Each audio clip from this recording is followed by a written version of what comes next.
नमस्कार, मी Priyanka. Piyu the story teller या यूट्यूब चॅनलवर तुमच्या सगळ्यांचं मी मनापासून स्वागत करते. आजचा विषय हा खूप वेगळा आहे आणि विचार करायला लावणार आहे. तो म्हणजे फॅमिली कॉन्स्टिलेशन. कधी कधी आपल्याला वाटतं की काही गोष्टी प्रयत्न करून सुद्धा आपल्या हाताबाहेर गेल्यात. कधी कधी खूप नैराश्य येतं, कधी कधी काही मनासारखं घडत नाही, कधी कधी आपल्या नातेसंबंधात प्रॉब्लेम येतो किंवा कधी कधी आपले निर्णय चुकीचे वाटतात. या सगळ्या गोष्टी कधी कधी ना अनाकलनीय वाटतात. याचा संबंध कुठेतरी आपल्या पूर्वजांशी कुठेतरी जोडला गेलाय हे असं वाटतंय ना. तर हेच आहे फॅमिली कॉन्स्टिलेशन. तुम्हाला आश्चर्य वाटलं ना? अगदी मलाही असंच वाटलं होतं जेव्हा मी हा विषय पहिल्यांदा ऐकला होता. तर म्हणूनच आजच्या आपल्या खास भागामध्ये मी आपल्या गेस्टना इन्व्हाइट करते, ज्या एक फॅमिली कॉन्स्टिलेटर आहेत. मी त्यांचं स्वागत करते. श्रुती सुगवेकर, नमस्कार मॅम आणि welcome to the show. Thank you so much. तर आजच्या आपल्या खास एपिसोडमध्ये फॅमिली कॉन्स्टिलेशन हा विषय त्या उलगडून सांगणार आहेत की नक्की फॅमिली कॉन्स्टिलेशन म्हणजे नक्की काय आहे. श्रुतीजी या एक थेरपिस्ट आणि काउन्सिलर आहेत आणि गेल्या 16 वर्षांपासून त्या फील्डमध्ये प्रॅक्टिस करतात. त्याचप्रमाणे त्या फॅमिली कॉन्स्टिलेटर म्हणून 5 वर्ष काम करतात. त्याचप्रमाणे क्लिनिकल हिप्नोथेरपी, पास्ट लाईफ रिग्रेशन या मॉडॅलिटीज मध्ये सुद्धा त्या काम करतात. तर आजच्या आपल्या एपिसोडला आपण सुरुवात करूया. ॲब्सोल्युटली.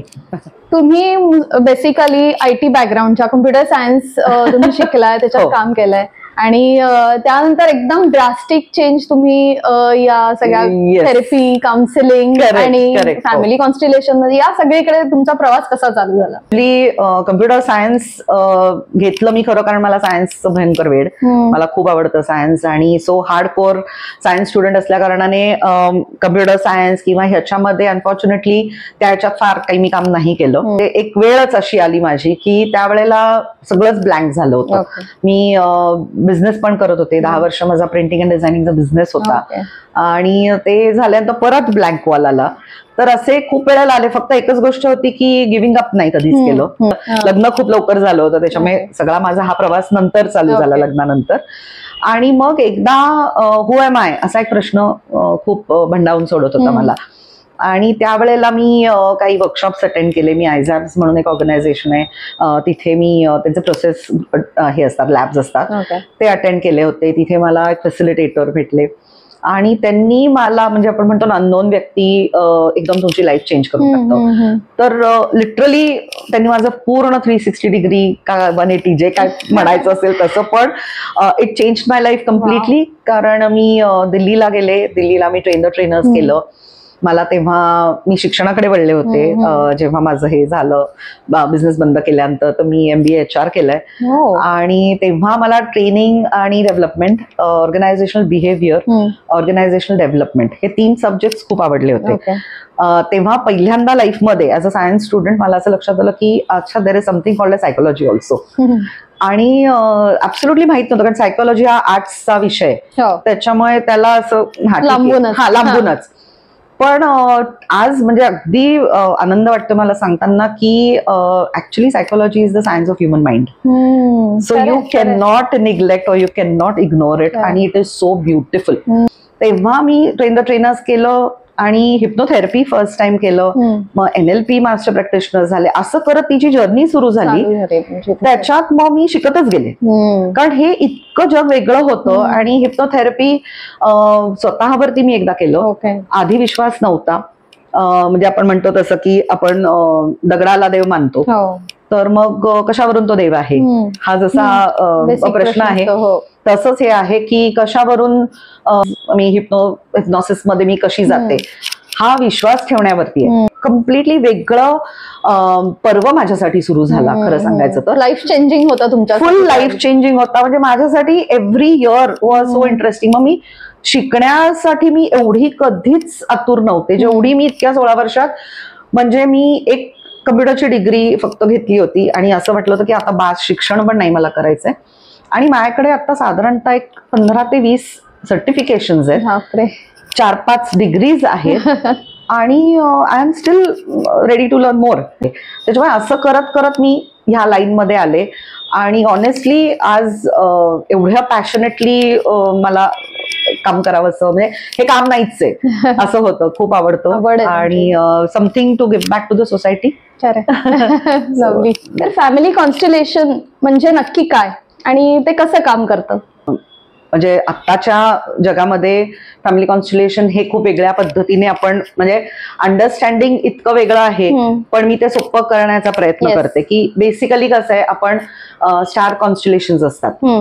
सो ऍस्ट्रॉनॉमी आणि ऍस्ट्रॉलॉजिकल लोक जे असतात की ते स्टार गेझिंग असतं, हे असतं की ते कॉन्स्टलेशन्स आहेत, ते तारे आहेत आकाशात, ते इकडनं हा तारा इकडनं हल्ला, की आपण म्हणतो ना तसं की आपण इथे जे जगतोय तर ताऱ्यांची कसरत तिथे चालू असते आणि त्याच्यामुळे राहू केतू शनी मंगळ हे सगळे फिरत असतात आणि ते जसे कुठल्या घरात तुमच्या बसतात त्याच्याप्रमाणे तुमचे हॉरोस्कोप चेंज होतात. बरोबर. हा जो मुद्दा आहे हा एक्झॅक्टली आकाशात न होता हा खालती होतोय. अच्छा. ओके. सो फॅमिली कॉन्स्टलेशन मध्ये वेगळे वेगळे एरियाज येतात. म्हणजे तुमचे सपोज वडिलोपार्जित काय काय गोष्टी आहेत. सो अँसेस्ट्रल हे असतं. सो बेसिकली याला अँसेस्ट्रल हिलिंग पण पॅरलल म्हणतात. काही काही जण त्या बॅनर खाली करतात, पण त्याला पण एक वेगळी मॉडॅलिटी आहे. फॅमिली कॉन्स्टलेशन मध्ये आपण म्हणजे मी आहे, माझ्या मागे आई वडील, माझ्या आई वडिलांच्या मागे त्यांचे रिस्पेक्टिव्ह आई वडील, त्यांच्या रिस्पेक्टिव्ह पेरेंट्सच्या मागे त्यांचे रिस्पेक्टिव्ह हे, असं करत करत ती पूर्ण अँसेस्ट्रल लाईन साधारणतः 14 अँसेस्ट्रल लाईन पर्यंत जातं.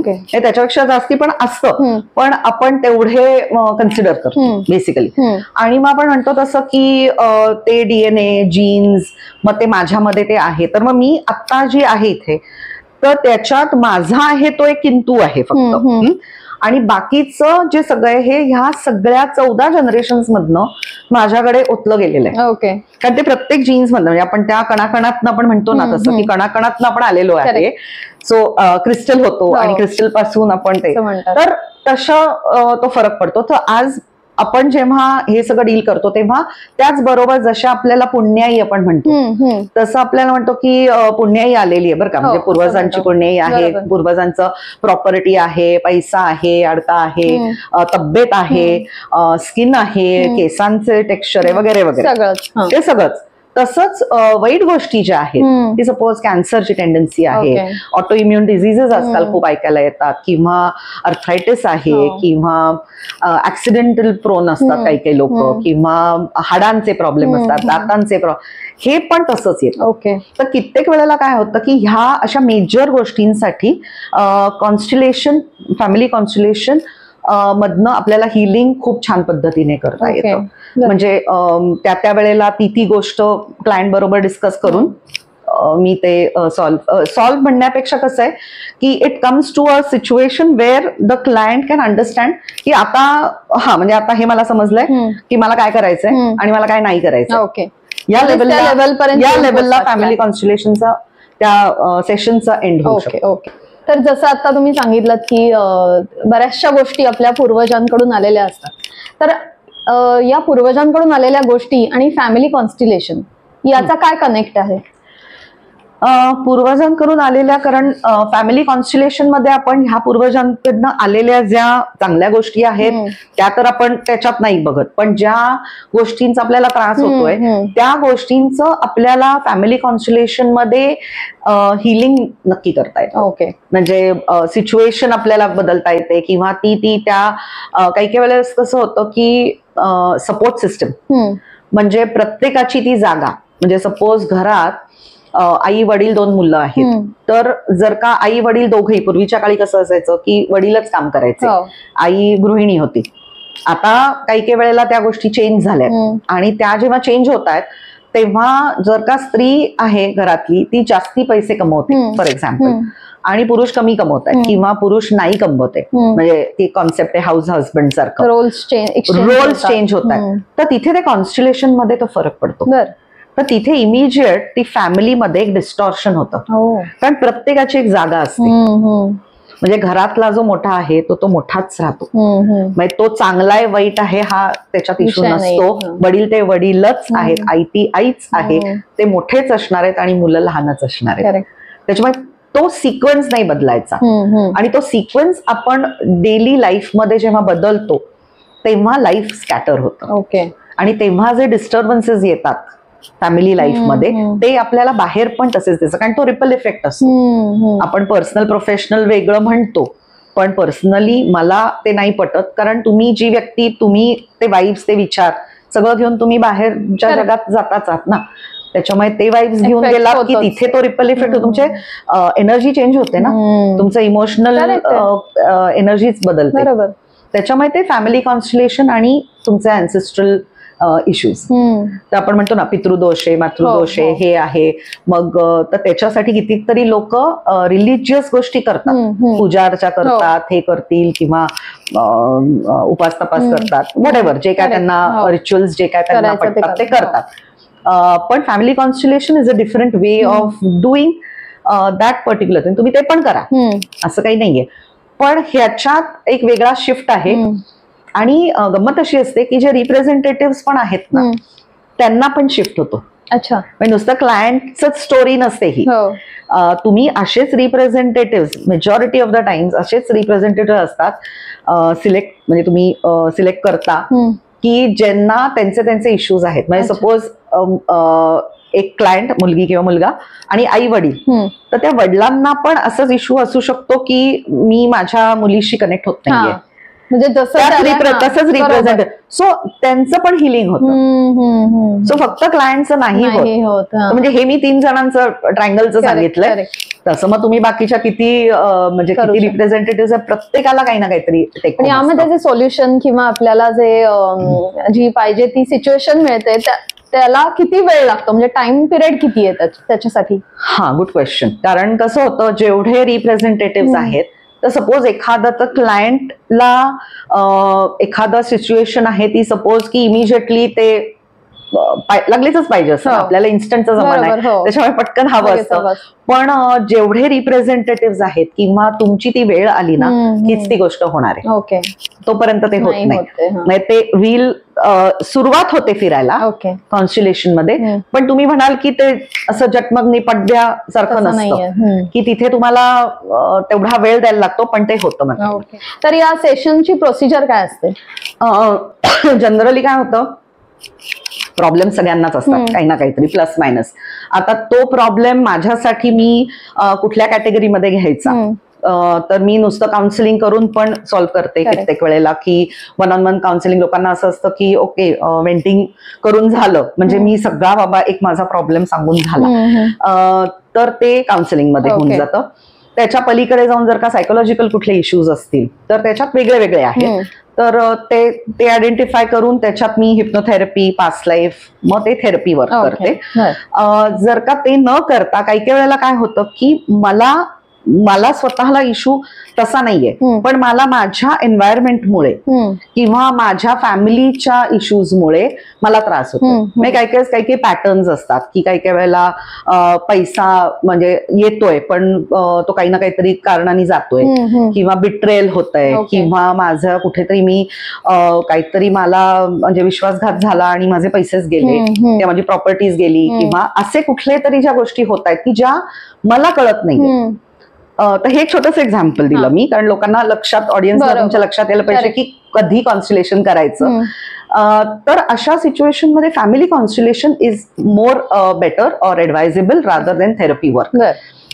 ऍडव्हान्टेजेस त्याचे खूप असतात, कारण ऍक्च्युली मी त्याच्याकडे ड्रॉन झाले त्याच्यामुळे की स्वतःवरती इतके वर्ष, मी 16 वर्ष काम केलंय स्वतःवरती, थेरपीज, काउन्सिलिंग, स्वतःवरती आम्हाला ते सगळं शिकायला लागतं. तर असं होतं की अरे मीच का सगळं करायचं, म्हणजे मीच थेरपीमधनं जायचं, मग मीच हे करायचं, मग प्रॉब्लेम पण मीच सॉल्व्ह करायचे. तर असं कुठेतरी एक हे सेशन मी एकदा अटेंड केलं होतं नुसतं, तेव्हा मी बघितलं होतं की क्लायंट बाहेर बसतो आणि क्लायंटचं सगळं लाईफ हे समोर त्या कॉन्स्टलेशन मध्ये त्याला फील्ड म्हणतात किंवा मेट्रिक्स म्हणतात. तर ते एक सर्क्युलर एक जागा असते की तिथे ते रिप्रेझेंटेटिव्ह उभे केले जातात. तर ते बघितल्यानंतर मला खूप ते मजा वाटली त्याची, की अरे हे काहीतरी वेगळं आहे. आणि सो मग त्याच्यात मी ऍक्च्युली पडले. आणि आता माझ्याकडे जेव्हा क्लायंट येतो तेव्हा मी हे आयडेंटिफाय केलं की okay, family constellation is something which is good for him or her. तर मग मी त्यांना डिटेल विचारते. पहिली गोष्ट आहे की थोडंसं नाही, ऍक्च्युली आमचं एक 4-5 पानं फॉर्म असतो की त्याच्यात सगळे अँसेस्ट्रल सगळे डिटेल्स ते त्यांच्याकडनं भरून घ्यायचे आणि मग क्लायंटला विचारायचं की आज आत्ता what is it that you want to work on. मग ते एकदा झाल्यानंतर तो एक कॉन्ट्रॅक्ट असतो किंवा ते गोल सेटिंग असतं की ह्या कॉन्स्टिलेशन मधनं तुला काय पाहिजे. मग ती सिच्युएशन असते, सोल्युशन नेहमीच असतं का, तर ते नसू शकतं. पण सिच्युएशन वेगळी दिसू शकते तुम्हाला आणि तुम्ही ते प्रोजेक्टेड बघू शकता की ही सिच्युएशन 1-2 वर्षांनी येणार आहे किंवा 6 महिन्यांनी येणार आहे. त्याच्यातून थोडक्यात क्लॅरिटी मिळते क्लायंटला, ती क्लॅरिटी मिळते की हे होणार आहे बाबा. आणि मग ते झाल्यानंतर मग तो एक हे असे रिॲक्टिव्ह जे असतात ही बॉडी लँग्वेज मधनं हे तुम्ही छोट्या छोट्या गोष्टी ह्या फॅसिलिटेशनच्या खूप इम्पॉर्टंट असतात, त्या तुम्हाला लक्षात यायला पाहिजे. आता इतका 5 वर्षाचा तुमचा यामध्ये एक्सपिरियन्स आहे फॅमिली कॉन्स्टिलेशन म्हणून, तर तुम्हाला आलेल्या केसेस त्याचा एक्सपिरियन्स आपल्या प्रेक्षकांबरोबर शेअर करायला आवडेल. माझे क्लायंट आहे, तिला बॉडीवरती रॅश यायचा. तर रॅश आणि तो असा लिटरली कशी म्हणजे त्याची पण गंमत आहे की ती संध्याकाळी म्हणजे अंधार पडला की तो रॅश यायला सुरुवात व्हायची, म्हणजे असं 7 वाजल्यानंतर आणि पहाटेपर्यंत तो असा वाढायचा आणि एका स्टेजला तो स्टेडी व्हायचा, सकाळ जशी होईल तसं तो कमी व्हायचा. हे तिने 8 दिवस मला हे सांगितलं. तर ते सेशन घेतलं तेव्हा इंटेक घेत होते तेव्हा हे सगळे डिटेल्स विचारत होते. त्यातनं मी म्हटलं की ओके संध्याकाळी येतं तर तोपर्यंत त्याच्या आधी तू काय करते. सो तो अख्खा दिवस she is working. So working woman आहे म्हटल्यावरती एक 7ची वेळ अशी असते की 7 नंतर मग त्या गोष्टी रिलॅक्स असतं. आणि तिने मग शेअर केलं होतं की काही गोष्टी तिच्या बहिणीबरोबर तिच्या डिस्कशन्स मध्ये, आणि तिची बहीण तिच्या बरोबर नाहीच म्हणजे पुण्यात नाही राहते, ती बाहेर असते, आणि मग तिच्याशी डिस्कशन्स होतात आणि काय तिच्या बहिणीला काहीतरी प्रॉब्लेम्स आहेत, तिचे काहीतरी त्रास आहेत, मग ती ते शेअर करते. आता सख्या बहिणी आहेत म्हणल्यावर ती ते शेअर करणार आणि ते, पण त्यांचं तसं बॉन्डिंग नव्हतं आधी. आता तिला त्रास चालू झाल्यानंतरचे ते खूप शेअर करायला लागले.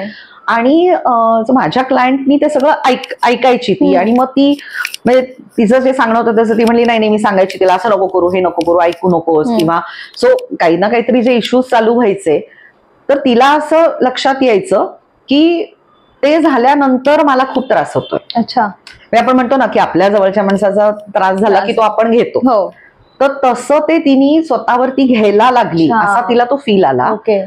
तर हे मी तिला विचारल्यानंतर तिला तो अवेअरनेस आला की नाही मी तिच्याशी बोलले ना की मग माझं ते हे होतंय. मग मी तिला त्याच्यानंतर 2-3 दिवस ऑब्झर्व करायला सांगितलं, तर ते ऍक्च्युली तसं व्हायला लागलं.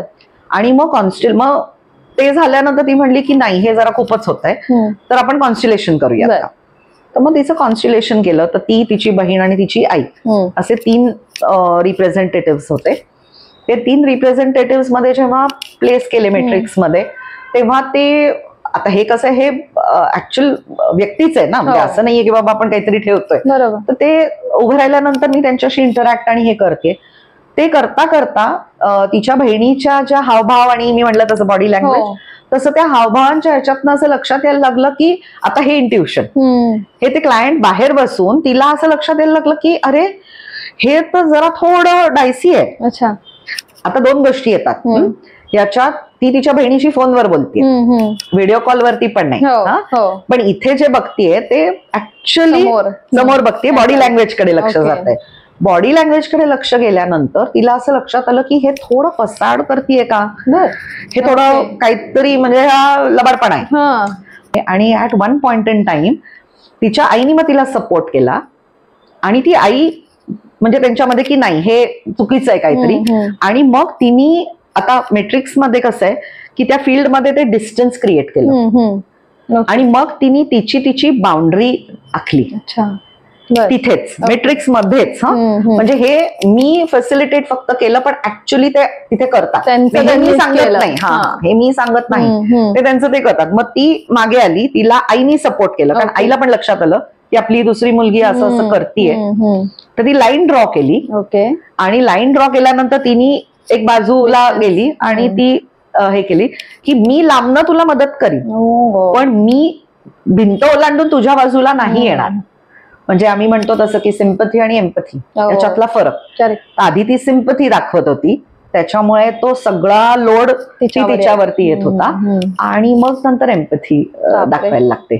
सो हा जो शिफ्ट आला तिच्यामध्ये, तर ते रिसेंटलीच माझं तिच्याशी फोनवरती बोलणं झालं आणि ती म्हणली की माझा रॅश गेला. म्हणजे अर्थात त्याच्यात अगेन औषधं पण ती घेत होती, होमिओपॅथी घेतेय किंवा ती फ्लावर रेमेडी पण घेते किंवा हे सगळं आहे. तर मग आता ह्याच्यात कशाचा परिणाम झाला, ह्याच्यातनं तिला बाहेर पडायला? तर कसं असतं, आपण जोपर्यंत मेंटली स्टेबल नसतो तोपर्यंत आपल्याला औषध आपल्यावरती काम नाही करत.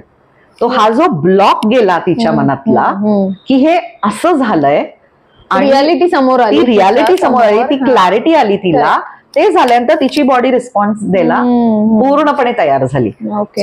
अद्भुत आहे म्हणजे हे सगळं. एकदम एकदम एकदम म्हणजे लोकांना असं म्हणजे डोक्यातही हा विषय येत नाही आपल्या की बाबा असं हे कसं सॉल्व्ह होऊ शकतं. म्हणजे मला असे खूप म्हणजे माझ्याकडे तर असे प्रश्नचिन्ह चेहरे असलेल्या लोकांनी इतकं हे, तर मी म्हणजे ते पण आहे, मी ऑडियन्सना पण सांगेन तुझ्या की एक्सपिरियन्स घेतल्याशिवाय नाही. काही काही गोष्टी एक्सपिरियन्शियल असतात.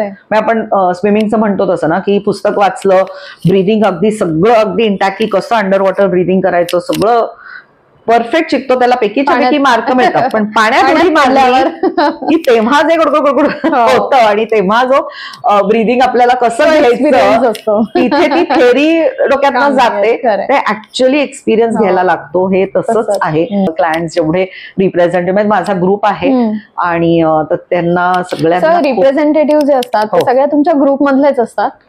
बाहेरचे पण कोणी, म्हणजे कोणी माझी मी मैत्रिणीला घेऊन येऊ का, हे घेऊन येऊ का, अननोन असतात. कोणाला कोणाची, हा अजून एक दुसरी गोष्ट खूप महत्वाची, कोणाला कोणाची हिस्ट्री स्टोरी काही माहिती नसते. मला तेच विचारायचं होतं. म्हणजे हे मी वेगळं क्लायंटशी माझ्या केबिन मध्ये बसून मी बोलते. बाहेर आल्यानंतर बाहेरच्या ग्रुपमध्ये सगळ्यांना कोणाला काही सांगायची गरज नाही. काही काही वेळेस तर निनावी पण करतो आम्ही. बरं. हा म्हणजे कोण कोणाचं कोण आहे हे पण सांगायची गरज नाहीये. लेबलिंग पण करतो, नावं पण नाही घेत. म्हणजे इतकी आपण कॉन्फिडेन्शियलिटी पण ठेवू शकतो ह्याच्यात. माझा असा प्रश्न की क्लिनिकल हिप्नोथेरपी आणि फॅमिली कॉन्स्टलेशन यामध्ये काय फरक आहे? दोन्हीमध्ये खूप फरक आहे. म्हणजे ह्या दोन्ही वेगळ्या मोडॅलिटीज आहेत. एक आहे ती इन पर्सन करण्याची आहे. क्लिनिकल हिप्नोथेरपीमध्ये आपण हिप्नॉसिस म्हणजे ऑल्टर्ड स्टेट ऑफ अवेअरनेस, म्हणजे ती एक आपण एक ट्रान्स स्टेट असते, त्याला आपण थेरपीचा जोड लावतो. सो ट्रान्स स्टेट म्हणजे आपण चक्क म्हणायला गेलं तर लहान असताना तंद्री लागायची किंवा आता पण लागते तंद्री, लहान असतानाच नाही पण तंद्री ही ट्रान्स असते, ही ट्रान्स स्टेट आहे. तर हिप्नॉसिस म्हणजे ट्रान्स स्टेट, ते थेरपीचा जोड. आता थेरपी कशी आपण फिजिओथेरपी असते हे असतं, तसं त्याला हिप्नॉसिसला थेरपी, ही हिप्नोथेरपी. हिप्नोथेरपी टिपिकली इंडिव्हिज्युअल वरती काम होतं, सबकॉन्शियस वरती काम होतं त्या व्यक्तीच्या, आणि त्याला एक इंडक्शन प्रोसेस असते आणि सो एक 15-20 मिनिटाची इंडक्शन प्रोसेस असते. आणि त्याची पहिल्यांदा म्हणजे मी माझी सिस्टीम अशी असते की मी पहिलं सेशन काउन्सिलिंगचं असतं की ज्याच्यात मी सगळा इंटेक घेते आणि मग तो इंटेक असतो आणि मग त्याच्यानंतर मी सेकंड सेशन पासून मी थेरपी चालू करते. सो हिप्नोथेरपी हे इंडिव्हिज्युअल सेशन्स असतात.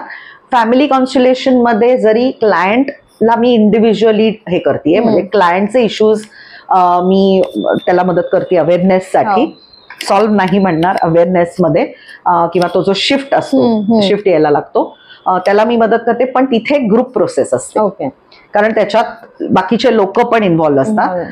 काही काही वेळेला असं पण होतं की आम्ही म्हणजे ऑनलाईन पण करतात, खूप लोक ऑनलाईन करतात, काही काही ऑब्जेक्ट्स यूज करून करतात वगैरे, भरपूर त्याच्यात व्हरायटी खूप आहे. इंटरनॅशनली वेल नोन आहे कारण फॅमिली कॉन्स्टलेशन हे बर्ट हेलिंगरनी इन्व्हेंट केलेलं आहे आणि युट्यूबवरती गेलात तर बर्ट हेलिंगर आणि फॅमिली कॉन्स्टलेशन टाकलं तर तुम्हाला असे हजारांनी व्हिडिओज मिळतील आणि त्यांनी ते दाखवलेले, त्याच्या डेमोज आहेत. सो ते आहे. सो इंटरनॅशनली अक्लेम्ड आहे, म्हणजे हे इंडियन किंवा असं नाहीये, इंटरनॅशनली अक्लेम्ड आहे. तर त्याच्यामुळे हे ग्रुप प्रोसेस मध्ये येतं, म्हणजे there are more elements other than just one person. So क्लायंटला ते खूप हे असतं की अरे वा, म्हणजे मला माझ्या बसून ऍक्च्युअली स्वतः रिफ्लेक्ट होताना कळतं त्याला. मी मागच्या वर्षी सर्वपित्री अमावस्या होती तेव्हा एक खूप दिवसभराचं सेशन केलं होतं बर. आणि आउटडोर केलं होतं ते. अच्छा. आणि तेव्हा खूप अमेझिंग फरक, म्हणजे हा. खूप वेगळं झालं होतं ते. कारण आपण सर्वपित्री म्हणलं की आपण पूजा अर्चा करतो, हे करतो. तर तेव्हा मी कॉन्स्टलेशन्स केले होते. अच्छा. तेव्हा खूप असे शिफ्ट आले होते लोकांना. बर. खूपच वेगळ्या वेगळ्या So तुम्ही केसेस असे होत्या. वर्कशॉप सुद्धा तुम्ही मी वर्कशॉप्स पण घेता? करते. मी तुम्हाला सपोज असं असेल की म्हणजे एक फॅमिली आहे, तर फॅमिलीच्या बाहेर नको आहे त्यांना काही गोष्टी जायला किंवा असं, आणि मोठी फॅमिली आहे, सपोज 10-15 लोक आहेत, बरं. तर मग आय कॅन गो टू, म्हणजे त्यांच्यासाठी त्यांचं वेगळं पण असं करता येतं. अच्छा. अननोन लोक आले तर तसं पण तसंही. करता येतं. सो आय डू वर्कशॉप्स, म्हणजे ह्याचा अवेअरनेस वाढवण्यासाठी Actually. वर्कशॉप्स करते. आणि ऍक्च्युअल कॉन्स्टिलेशन्स साठी मग मी करते, माझे आता ग्रुप्स झालेले आहेत. ओके. मग त्याच्यामध्ये मी हे टाकते. मग त्याच्यात काही लोकांना सांगते की तुम्ही तुमच्या फ्रेंड्सना कोणाला घेऊन या, म्हणजे मग तो अजून अवेअरनेस वाढेल. कारण बरोबर. पुण्यात तेवढा अवेअरनेस नाहीये. पण मला तेच पुणेकरांना सांगायचं की हे खूप सुंदर मोडॅलिटी आहे. आजचा विषय तर खूप मस्त झाला आणि खूप इन्साइट्स मिळाले या विषयातून, उलगडला तो पण तुम्ही इतका छान पद्धतीने की जे कोण हा विषय पहिल्यांदा ऐकेल त्याला हा व्हिडिओ बघितल्यावर नक्कीच आयडिया येईल की नक्की Yes. काय असतं family constellation. So thank you so much आजच्या Thank you. एपिसोड मध्ये आलात आणि एवढी छान इन्साइटफुल माहिती दिली. मी तुला थँक्यू म्हणतेय की हा एवढा वेगळा विषय तू मुद्दामून घेतीयस, कारण हे स्प्रेड करणं खूप इम्पॉर्टंट आहे. खरंच. कारण खूप खरंच मॅजिकल आणि छान एक्सपिरियन्स छान. येतो. आणि म्हणजे बेसिकली लोकांना स्वतःवर काम नाही करायचं. हा जो एक हे आहे ना, त्याच्यानी थेरपी नाहीये. थेरपी नाहीये. त्याच्यानी खूप फरक Yes. पडतो. येस. तुम्हाला आजचा एपिसोड कसा वाटला त्याबद्दल कमेंट्स मध्ये नक्की लिहून कळवा आणि व्ह्यू द स्टोरी टेलर या युट्यूब चॅनलला सबस्क्राईब करायला विसरू नका. येस. थँक्यू.